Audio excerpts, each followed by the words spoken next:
Giovedì 5 gennaio, Santa Amelia, è il quinto giorno dall'inizio dell'anno e ne mancano 360 al termine.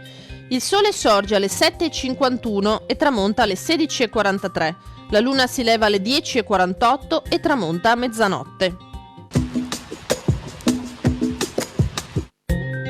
I provveditori alle Biave fanno un rapporto al Senato relativo al consumo di riso tanto tra le classi abbienti che tra il popolino.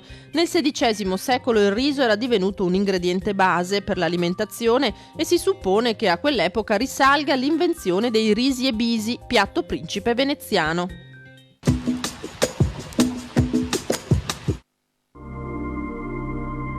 Le previsioni per domani: cielo in genere sereno o al più poco nuvoloso. Precipitazioni assenti, salvo occasionali spruzzate di neve nelle prime ore sulle Dolomiti. Per le temperature prevarrà un calo, anche sensibile, riguardo ai valori massimi in pianura. Fasi di vento ancora abbastanza significativo dai quadranti settentrionali, specie in quota, e localmente sulla costa, con possibili episodi di föhn nelle valli, nonché occasionalmente sulla fascia pedemontana.